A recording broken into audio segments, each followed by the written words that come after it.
السلام عليكم ورحمة الله وبركاته. بسم الله والصلاة والسلام على رسول الله. ازيكم عاملين ايه؟ اتمنى تكونوا بخير. يا هلا ب19 وداعا لل18. خلاص تقريبا كده فاضل 34 دقيقة وخلاص هكون تميت 19 سنة. ممكن تسألني ايه شعورك او انت بتعمل فيديو ده ليه؟ ما انا بعمل فيديو عشان اقول لك ايه شعوري وانا حاسس بايه، طالع افضفض شوية كده واتكلم عن الموضوع ده لان انا زعلان. والله تخيل. زعلان. الناس يعني اي حد عيد ميلاده بيجي وكده، انا بشوف ان الناس بتفرح وبتعمل عيد ميلاد و هابي بيرثداي تو يو وتورته ومكان ولمه والكلام ده كله. اي نعم، ممكن اعمل الكلام ده يوما ما كتفاريح وهكذا، او كانبساط، ولكن فعلا لا، حاجه ما تفرحش، حاجه تزعل. حاجه تزعل. انت فات من عمرك سنه، 365 يوم ونص، فات من عمرك يعني سنة دي حاجة كتيرة. يعني أنا عن نفسي عشت 18 سنة، قدمت إيه لنفسي، قدمت إيه للمجتمع، قدمت إيه لحياتي، قدمت إيه للمستقبل، قدمت إيه لربنا. فدي كلها حسابات دلوقتي شغالة في دماغي وقفشاني بالقبضة من حديد، حرفيا من حديد. ف يا حسرة، يا حسرة على ما فرطت، يا حسرة. زعلان جدا جدا بسبب ان انا لسه واقف في نفس المحطة تقريبا من 16، من وانا عندي 16 سنة. من اواخر تانية سنة، من اواخر تانية ثانوي كده، او اللي هو ايه بدأت اللي هو ابقى واعي ومحيط، يعني ملم بحاجات كتير حواليا. يعني مش اخر تانية ثانوي قوي، يعني بالظبط مش عارف امتى، بس تقريبا اللي هو في بداية سن 16 كده. آه في محاولات ان انا اعدل من سلوكيات كتير من سنتين ونص تقريبا.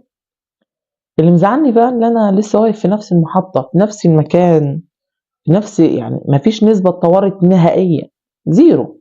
انت عارف، مفيش 10.00 من 100 مثلا تطوير او تحسن او وصول لمرحلة افضل، لا، نفس المرحلة ونفس المحطة ونفس البدايات ونفس الخطط اللي بتترسم ورقة بتتقطع وتترمي في الزبالة، نفس المكان ثابت. فعشان كده بقول يا حسرة، وعشان كده زعلان جدا ان النهاردة خلاص بودع ال18، هبدأ ابقى عندي 19 سنة. يا مسؤولية، مسؤولية والله، مسؤولية وتفكير وحسابات. أي نعم، لازم نكون من الأشخاص اللي هم بيسيبوا كل حاجة على ربنا. وتعرف شرب حلبة، والحلبة مفيدة جدا لتظبيط سكر الجسم وكده. ما علينا، أنا بتكلم في الحلبة ليه دلوقتي؟ احنا في موضوع أكبر من الحلبة بكتير، بس الحلبة مفيدة، يعني مفيدة جدا. ماشي،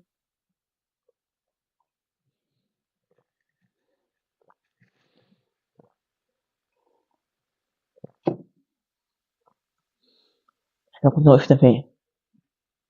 وقفنا عند حسابات كتير وكده. من الأشخاص اللي هو المفروض لازم نكون، لازما، لا يجب، مش يجوز او ممكن، لا، احنا لازم نكون من الاشخاص اللي بيتوكلوا على ربنا. وموضوع ده اللي هو تاخده من وجهة نظر تانية، اللي هو بناخد بالاسباب، بناخد بالاسباب. والرسول كان من، يعني وصانا ان احنا بنعمل خطط، والرسول كان بيعمل خطط. فقصدي بحسابات حسابات، قصدي بقى خطط. فدلوقتي الموضوع بقى مسؤولية كبيرة جدا، مسؤولية كبيرة جدا، يعني فوق ما تتخيل. وزي ما قلت لك بقى، اللي مزعلني ان انا لسه واقف في نفس المحطة. فافتكرت بيت دلوقتي، بيت شعر او مش فاكر، بيت شعر بيقول لك: اني وان كنت الأخير من زمنه، أو إني وإن كنت آخر زمنه لآت بما لم تستطعه الأوائل. تاني أقولها تاني: إني وإن كنت الأخير زمانه لآت بما لم تستطعه الأوائل. البيت ده بقوله من بقوله من أنا عندي 17 سنة والله، أو وربنا بقوله من أنا عندي 16 سنة، 17 يعني، فبقالي سنتين بقوله وبرضه مفيش حاجة. فدي حاجة مزعلاني برضه. أنا مش عارف أضحك ليه، بس المفروض أبقى زعلان جدا، وأنا فعلا زعلان بسبب زي ما قلت لك مش هفضل أعيد وأزيد وأكرر في نفس الحتة. بس أتمنى إن إحنا نبدأ صفحة جديدة، دروبا جديدة نخوضها بقلب قوي، بقلب يعني يتحمل كل حاجة، قلب قادر على الاستمرارية وقادر على تجاوز الصعوبات، وقلب قادر على الثبات والبدء جد. البدء جد يعني نبدأ بجد فعلا، مش هنقطع ورق تاني. الخطة اللي هنعملها نمشي عليها، وإن كان يعني ولو جه يوم وقعنا عادي نستمر نكمل، لأن ده الطبيعي. مش يوم بقى، لو جه مثلا يومين كده انت بتسقط مهمة أو مهمتين من خطة اليوم، أو من ال10 مهام اللي انت حطيتهم في اليوم، فالموضوع ده مقبول، والمفروض احنا نكون لينين ونتقبل الكلام ده كله. وانا فعلا يعني مبسوط جدا وبحب الاشخاص جدا اللي هم قادرين على ان هم يحققوا الحاجة اللي كاتبينها، ولو بالبسيط جدا، او لو بيحققوا نسب بسيطة جدا من الحاجات اللي هم عايزينهم. فانا فخور جدا بيكم وبحبكم جدا والله العظيم. بحب اي شخص ناجح او بيحاول ينجح، او اللي هو فعلا حقق حاجات بسيطة جدا او نسب بسيطة من الاحلام الكبيرة اللي رسمها قدامه. فما تستغربش لو لقيتني باحبك من غير سبب، أنا كده الحمد لله كده باحب الناس كلّها، بس ليهم معزّة خاصة عندي كده، اللي هم الأشخاص اللي هم ناجحين، أقوياء، حتى لو كانوا لسه صغيّرين مثلًا كده، بس هم محققين إنجازات قوية، إنجازات فعلًا يتقال عليها إنجازات، يتقال عليها إن هو حقق حاجة. فده شخص قوي، وبجد برافو عليك، برافو عليك، أنت فخر لأهلك وفخر لنفسك.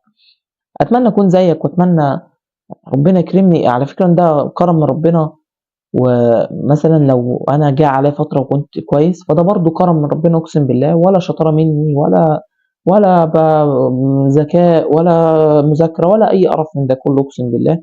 هو نعم أخذ بالأسباب وكل حاجة، بس هتيجي نلف في الآخر وهترجع كرم ربنا وجوده عليك. وكمان إن أنت ربنا يكرمك كمان إن أنت تاخد بالأسباب، فده كرم ربنا. اللي هو إيه يعني إيه؟ يعني إن ربنا يكرمك وتبدأ تذاكر، إن أنت كده بتاخد بالأسباب، والله ده كرم من ربنا إن أنت بتذاكر. يعني مش برضه مش شطارة منك، كرم من ربنا إن ربنا هديك، كرم من ربنا إن أنت ما بتعملش ذنوب يعني تبعدك عن المذاكرة، كرم من ربنا إن يعني كان أنا مش فاكر الحديث بالضبط، أو مش فاكر الموقف اللي هو كان، مش فاكر مين شخص جه لسيدنا محمد تقريبًا، أو شخص راح لحد بيقول له أنا ما عدتش باقدر أفتكر، ما عدتش باقدر أحفظ زي الأول. فقال له إيه أخبار الذنوب معاك؟ فقال له تقريبًا إن أنت لو نظرت إلى كعب امرأة، فيعني دي ذنوب بتبعدك عن العلم. أنت فاهمني؟ فالعلم ما بيأتيش لعاصي، لا والله. هييجي الواحد ثابت وقوي وبيحاول في الالتزام، لأن ما فيش حد ملتزم وما فيش حد ثابت يعني، كل بني آدم خطّاء، وخير الخطائين التوابون. فيعني مش عايز أطوّل، يعني ممكن أقفل الفيديو على كده، والفيديو ده تذكار ليّا. أنا والله باسجّله وهانزّله، أنا هانزّل الفيديو إن شاء الله بإذن الله على اليوتيوب بس، على اليوتيوب بس. وأتمنى ربنا يكرمني ويوفقني و ويرزقني الثبات، ويرزقني التوبة النصوحة، ويرزقني تحقيق أو بداية تحقيق أي حاجة من الأهداف اللي نفسي فيها، بداية تحقيق الأهداف اللي نفسي فيها يا عم، اللي هو أبدأ على الطريق الصحيح بقى وأتمنى الخير لأي حد، وخير إن شاء الله. أنا متفائل خير بإذن الله، صفحة جديدة، كل عام وأنا بخير، وبإذن الله حياة أفضل. وبس كده يعني، لو أنت داخل برضه على 19 سنة اسمع الفيديو، ممكن يكون مرجع ليك أو بيفوقك، أو يعني زي مثلا أنا هاخده مرجع ليا برضه، وبإذن الله يكون حاجة كويسة. بس كده. يعني لو حبيت الموضوع وحبيت لو حبيتني فاعمل لي اشتراك يا عم عادي، نبقى اخوات مع بعض، ولايك وكومنت والدنيا تمام يعني. سلام.